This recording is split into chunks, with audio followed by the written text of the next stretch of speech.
Hello friends, જય શ્રી ગણેશ. બધાને સ્વાગત છે તમારું મારી ચેનલ ગુજરાતી કિચનમાં. તો આજે આપણે એક પણ ટીપું તેલનો ઉપયોગ કર્યા વગર એકદમ હેલ્ધી નાસ્તો બનાવશું.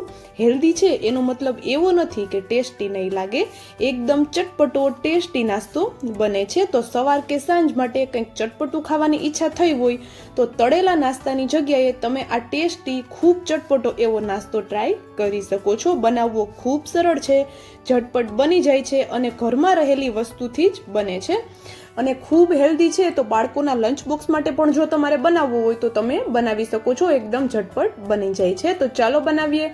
તો એના માટે અહીંયા મેં 1 કપ જેટલા મગ લીધા છે. મગને મેં 2 કલાક જેવા ગરમ પાણીમાં પલાળી રાખેલા છે. તો જો તમારે સવારે આ નાસ્તો બનાવવો હોય તો મગને તમે રાતે પલાળી દો તો એકદમ સરસ એવા મગ સવારે પલળીને રેડી થઈ જશે. અને 2 કલાક માટે પલાળશું તો પણ મગ આપણા સરસ એવા પલળી જાય છે. તો મગને હવે આપણે એક મિક્સર જારમાં લઈ અને એનું ઢાંકણ બંધ કરીને આપણે એની પેસ્ટ બનાવી લેવાની છે. તો વધારે સ્મૂથ પેસ્ટ નહીં બને તો પણ ચાલશે, એક દરદરી એવી આપણે આને પેસ્ટ વાટીને રેડી કરી લેવાની છે. તો તમે જોઈ શકો છો અહીંયા દરદરી એવી આપણી પેસ્ટ બનીને રેડી થઈ ગઈ છે. ને પીસતી વખતે જો થોડા પાણીની જરૂર લાગે તો આપણે એડ કરી દેવાનું છે. અને હવે બધી પેસ્ટને આપણે અહીંયા એક મિક્સિંગ બાઉલમાં લઈ લેવાની છે. તો જો અહીંયા બધી પેસ્ટ મેં લઈ લીધી છે તો હવે આપણે એમાં રવો એડ કરીએ.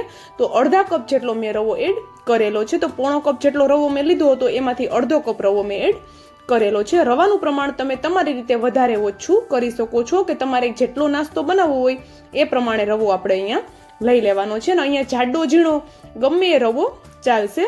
અને આપણે એને એકદમ સરસ એવું મિક્સ કરી લીધું છે. તો તમે જોઈ શકો છો આપણી પેસ્ટ અત્યારે ખૂબ ઘટ છે અને રવો એડ કર્યો છે તો વધારે થોડી ઘટ થશે. તો મને હજુ થોડો અહીંયા ઓછો લાગતો હતો રવો, થોડો વધારે નાસ્તો મારે બનાવવો હતો તો 2 ચમચી જેટલો મેં ફરી પાછો એડ કરી દીધો. અને હવે એમાં એનો ટેસ્ટ થોડો વધારવા માટે હું અહીંયા 2 ચમચી જેટલો ચોખાનો લોટ એડ કરું છું. ચોખાનો લોટ એડ કરવો ઓપ્શનલ છે, જો ઘરે અવેલેબલ હોય તો એડ કરવાનો છે, બાકી ખાલી રવાથી પણ આ નાસ્તો ખૂબ સરસ અને ખૂબ ટેસ્ટી એવો બને છે. તો જો અહીંયા એકદમ સરસ એવું બધું મિક્સ કરી દીધું અને એક ઘટ એવી આપણે અહીંયા આની પેસ્ટ કે ડો જેવું બનાવીને રેડી કરી દીધેલું છે. તો હવે આપણે આમાં બાકીના થોડા મસાલા કરીએ. તો મસાલામાં આપણે અહીંયા સૌ પ્રથમ તો સ્વાદ પ્રમાણે મીઠું એડ કરેલું છે. અને તીખાસ માટે અહીંયા હું એક નાની સાઈઝનું મરચું જેને આવી રીતે ઝીણું કટ કરીને એડ કરી દઉં છું. તો મરચાના આપણે વધારે મોટા પીસીસ નથી કરવાના. અડધી ચમચી જેટલું આપણે અહીંયા કાચું જીરું એડ કરેલું છે અને થોડા લીલા કટ કરેલા ધાણા એડ કરેલા છે. ધાણાની જગ્યાએ તમે અહીંયા મીઠા લીમડાના પાન જેને ઝીણા કટ કરીને એડ કરી દેશો તો પણ એનો સ્વાદ પણ ખૂબ સરસ આવે છે. અને આપણો નાસ્તો અંદરથી એકદમ ફ્લફી બને એના માટે આપણે અહીંયા હવે 2 ચપટી જેટલો ખાવાનો સોડા હોય છે એ એડ કરેલો છે. તમે અહીંયા અડધી ચમચીથી ઓછો ઈનો પણ એડ કરી શકો છો. અને આપણે અહીંયા અડધું લીંબુ લીધું હતું, એમાંથી થોડો લીંબુનો રસ એડ કરેલો છે જેથી કરીને આપણા જે સોડા એડ કર્યા છે તે જલ્દીથી એક્ટિવેટ થઈ જાય અને આપણા નાસ્તાનો ટેસ્ટ પણ એકદમ સરસ એવો ચટપટો આવે. તો આજે આપણે જે નાસ્તો બનાવીએ છીએ એમાં આપણે કોઈ જ ઇડલી મેકર કે સ્ટીમર કોઈ જ વસ્તુની જરૂર નથી પડવાની. એકદમ સિમ્પલ રીતે બનાવીએ છીએ કે જે બધા આરામથી ઘરે બનાવી શકે છે. એમાં આપણે વધારે કોઈ જ વસ્તુની જરૂર પણ નથી પડવાની. તો જો અહીંયા હવે આપણે આ બધું બેટર છે એને એકદમ સરસ એવું મિક્સ કરવાનું છે જેથી કરીને સોડા છે એ આખા બેટરમાં સરસ એવા મિક્સ થઈ જાય ને બેટર પણ આપણું હવે સરસ એવું ફ્લફી થઈ ગયું છે. તો હવે આપણે અહીંયા ગેસની ફ્લેમ ચાલુ કરી અને એક તવો રાખી દીધો છે. તો તવો બધાની ઘરે આરામથી મળી જ જતો હોય છે, તો એટલા માટે હું આ નાસ્તો તવા પર બનાવું છું. તમે અપ્પે પેનમાં અથવા તો ઇડલી મેકરમાં પણ આ ઇડલી કે આ નાસ્તો બનાવી શકો છો. તો જો અહીંયા આપણે હવે તેલનો ઉપયોગ બિલકુલ નથી કરેલો, આપણે અહીંયા નાસ્તાને વધારે હેલ્ધી બનાવવા માટે ઘીનો ઉપયોગ કરેલો છે. તો ઘી પણ આપણે કોઈ જ વધારે લેવાની જરૂર નથી. તો અહીંયા માત્ર અડધી ચમચી જેટલું ઘી મેં એડ કરેલું છે. અડધી ચમચીથી પણ ઓછું ઘી અત્યારે મેં એડ કરેલું છે. અને ઘીની જગ્યાએ તમારે અહીંયા તેલ લેવું હોય તો અડધી ચમચી જેટલું તમે તેલ પણ લઈ શકો છો. હવે ચમચીની મદદથી આવી રીતે એક નાની નાની સાઈઝની આપણે ઈડલી કે આવી રીતે જે બોલ્સ હોય એ બનાવી લેવાના છે. તો તવા ઉપર ગેસની ફ્લેમ અત્યારે સ્લો રાખી દેવાની છે અને ચમચીની મદદથી અથવા તો હાથની મદદથી તમને જે રીતે ઇઝી પડે એ રીતે આપણે અહીંયા ઈડલી નાની નાની બનાવી લેવાની છે. તો અને આપણે અહીંયા તવા પર બધી ઇડલી બનાવી લઈએ. ત્યાં સુધીમાં વિડીયો જો તમને થોડો પણ પસંદ આવ્યો હોય તો વિડીયોને એક લાઇક, અને જો ચેનલ પર નવા હોય ને તો ચેનલને સબસ્ક્રાઇબ જરૂરથી કરી દેજો.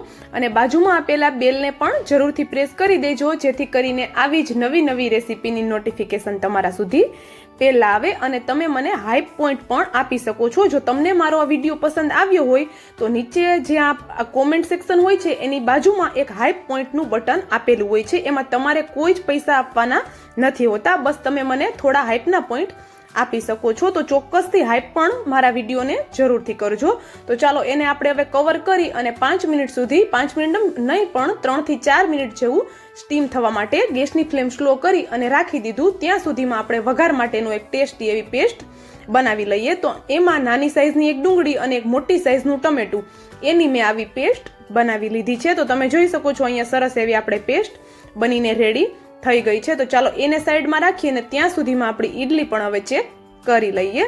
તો જો 3 થી 4 મિનિટમાં એકદમ સરસ એવી આપણી ઈડલી થઈને રેડી થઈ ગઈ છે. તો ઉપરથી કવર કરી અને ગેસની ફ્લેમ સ્લો રાખીને આપણે ઈડલીને 3 થી 4 મિનિટ માટે થવા દીધી. તો જોઈ શકો છો તમે એની રીતે જ સરસ એવી તે પેનને જરા પણ ચીપકી નથી અને એની રીતે જ સરસ એવી અલગ થઈ ગઈ છે. તો જો નીચેની સાઈડથી હલકી એવી ક્રિસ્પી થઈ ગઈ છે તો આપણે એને ફેરવી લઈએ. જો તમારે બંને સાઈડથી આ ઈડલી છે એને ક્રિસ્પી કરવી હોય તો આ રીતે આપણે એને બીજી સાઈડ પણ ફેરવીને રાખી દેવાની છે. તો એ બંને સાઈડથી હલકી એવી ક્રિસ્પી થઈ જશે. ખાવામાં ખૂબ ટેસ્ટી એવી લાગે છે. તો આ નાસ્તો એકદમ યુનિક છે અને સાથે હેલ્ધી છે, કારણ કે મગનો ઉપયોગ આપણે કરેલો છે અને ઓઇલનો ઉપયોગ તો આપણે અત્યારે કરેલો જ નથી. તો સાંજના જમવામાં શું બનાવવું એ ન સમજાતું હોય અથવા તો રોટલી શાક બનાવવાની અને ખાવાની ઈચ્છા ન થતી હોય તો આ એકદમ ટેસ્ટી વાળો નાસ્તો તમે બનાવી શકો છો. ટેસ્ટી પણ છે અને સાથે હેલ્ધી પણ છે. તો ચોક્કસથી આ રેસીપી તમે ટ્રાય કરી શકો છો. તો જો અહીંયા નીચેની સાઈડથી પણ આપણે થોડી હલકી અને ક્રિસ્પી કરવી છે તો એના માટે મેં અડધી ચમચીથી પણ ઓછું ફરી પાછું એમાં ઘી એડ કરેલું છે. ઓપ્શનલ છે આ સ્ટેપ, પણ જો તમારે ઈડલી છે એને બંને સાઈડથી ક્રિસ્પી કરવી હોય તો આ સ્ટેપ તમારે કરવાનો છે. બાકી એક સાઈડથી પણ જો તમે એને થવા દેશો તો પણ એકદમ પ્રોપર એવી અંદર સુધી આપણી ઈડલી છે, આપણી જે આ વડીઓ છે એ કૂક થઈને રેડી થઈ જશે. તો હવે આપણી ઈડલી છે સરસ એવી બંને સાઈડથી ક્રિસ્પી થઈ ગઈ છે. તો એક પ્લેટમાં એને લઈ લઈએ અને આ તવાને હવે આપણે રાખી દેવાનું છે, કારણ કે એમાં જ આપણે બીજો એક વઘાર કરશું. તો જો હવે હું તમને અહીંયા બતાવી દઉં કે આપણી વડીઓ છે મગની દાળની જે ઈડલી છે એકદમ સરસ એવી કૂક થઈ ગઈ છે. તો જો એકદમ જાળીદાર, અંદરથી બિલકુલ કાચી નથી. જો હું તમને નજીકથી પણ બતાવી દઉં, બિલકુલ કાચી નથી રહેતી. નાની સાઈઝની બનાવશું એટલે એકદમ જલ્દીથી કૂક થઈ જશે અને અંદર સુધી પ્રોપર તે કૂક થશે, બિલકુલ કાચી નથી રહેતી. તો ચાલો હવે આપણે તમારે જો આને આમ જ ખાવું હોય તો પણ તમે આને આમ જ પણ ખાઈ શકો છો. એનો વઘાર કરવાની પણ કોઈ જ જરૂર નથી, એમ જ પણ એ ખાવામાં ખૂબ ટેસ્ટી એવું લાગે છે. તો ચાલો અહીંયા તો આપણે એનો એક વઘાર કરીએ છીએ. તો વઘાર માટે ફરી પાછું અડધી ચમચી જેટલું મેં ઘી લીધેલું છે. ઘીમાં આપણે થોડા મરચાના ટુકડા એડ કરેલા છે. જો અત્યારે મરચા એડ કરવા ઓપ્શનલ છે, કારણ કે આપણે બેટરમાં પણ એડ કરેલા હતા. જો બાળકો માટે બનાવતા હોય તો સ્કીપ કરી દેવાના છે. અને અહીંયા અડધી ચમચી જેટલી હું શેઝવાન ચટણી એડ કરું છું. જો શેઝવાન ચટણીની જગ્યાએ તમે અહીંયા લસણવાળી ચટણી પણ એડ કરી શકો છો. અને એ પણ ન હોય તો તમે જ્યારે આ ડુંગળી અને ટમેટું પીસો ત્યારે એની સાથે થોડું લસણ એડ કરી દેવાનું છે. તો જો આપણી ચટણીનો સરસ એવો તે સંતળાઈ ગઈ એટલે હવે આપણે એમાં ડુંગળી અને આપણે જે ટમેટાની પેસ્ટ બનાવીને રાખી હતી તે એડ કરી દીધી છે. અને આપણે આ તવા ઉપર જ આનો વઘાર કરી લઈએ છીએ, કારણ કે આપણે અહીંયા કોઈ એક્સ્ટ્રા વાસણ નથી બગાડવાના. તો અહીંયા આપણું કામ પણ એકદમ ઇઝી થઈ જાય છે, વાસણ પણ આપણા ખૂબ ઓછા બગડે છે અને નાસ્તો પણ એકદમ ટેસ્ટી અને જોરદાર બને છે. તો જો આપણે ડુંગળી અને ટમેટું બંને કાચું હતું તો આપણે એને સરસ એવું હવે થવા દેવાનું છે કે એની કાચો ટેસ્ટ જ્યાં સુધી ન જાય ત્યાં સુધી આપણે એને કૂક થવા દેવાનું છે. તો એને કૂક થતાં વધારે વાર નથી લાગવાની, કારણ કે ક્વોન્ટિટી ખૂબ ઓછી છે. તો જો અહીંયા આવી રીતે એકદમ સરસ એવું એને ફેરવતા રહી અને આપણે એને સરસ એવું કૂક કરી લેવાનું છે. તો જો અહીંયા થોડી વાર થઈ એટલે એમાંથી સરસ એવી સુગંધ આવવા લાગી છે. તો એમાં હવે થોડા મસાલા કરીએ. તો મસાલા આપણે ગ્રેવીના ભાગના જ કરવાના છે. તો એમાં મેં સ્વાદ પ્રમાણે મીઠું અને અડધી ચમચી જેટલું ધાણા જીરું પાવડર એડ કરેલું છે. થોડી 1 ચપટી જેટલી હિંગ અને અડધી ચમચી જેટલી હળદર એડ કરેલી છે. બધું સરસ એવું મિક્સ કરી દઈએ. અને લાલ મરચું અત્યારે આપણે એડ નથી કરતા, કારણ કે આપણે લીલું મરચું પણ એડ કર્યું છે અને શેઝવાન ચટણી પણ એડ કરેલી છે. તો બધું સરસ એવું આપણે મિક્સ કરી લીધું છે અને આ પેસ્ટને હજુ આપણે થોડી વાર સંતળાવા દઈએ કે મસાલા પણ સરસ એવા સંતળાઈ જાય. તો જો અહીંયા એકદમ સરસ એવું આપણું છે, એમાંથી સરસ એવી સુગંધ આવવા લાગે આપણી ગ્રેવીમાંથી, ત્યાં સુધી આપણે એને થવા દેવાની છે. તો જો અહીંયા થોડી વાર જ થશે એટલે એકદમ સરસ એવી સુગંધ આવવા લાગશે. તો જો અહીંયા આપણો મસાલો છે એ બધો સરસ એવો સંતળાઈ ગયો છે.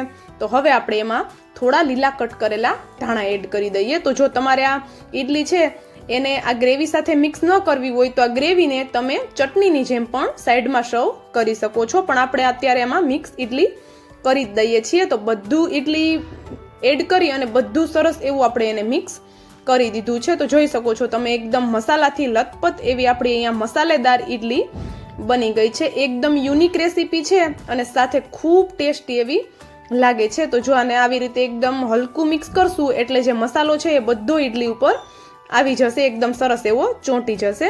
તો હલકું જ આપણે એને મિક્સ કરવાનું છે અને મસાલો બધો સરસ એવો ઈડલી પર કોટ થઈ જાય એટલે આપણે એને એક પ્લેટમાં સર્વ કરી લેવાની છે. તો સવાર સાંજ કે બાળકોના લંચ બોક્સ માટે કંઈક જો અલગ ચટપટું અને તળિયા વગરનું હેલ્ધી બનાવવું હોય તો ચોક્કસથી તમે આ રેસીપી ટ્રાય કરી શકો છો, કારણ કે આ રેસીપીમાં આપણે એક પણ ટીપા તેલનો ઉપયોગ નથી કરેલો.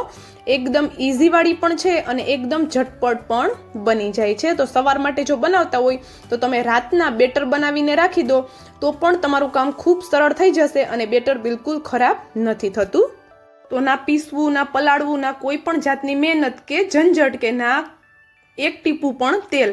એકદમ હેલ્ધીવાળો આપણો અહીંયા નાસ્તો બનીને રેડી થઈ ગયો છે. તો ચોક્કસથી ટ્રાય કરી જોજો અને મને કોમેન્ટ કરીને પણ જરૂરથી જણાવજો કે તમને મારો આ વિડીયો કેવો લાગ્યો. And thank you for watching.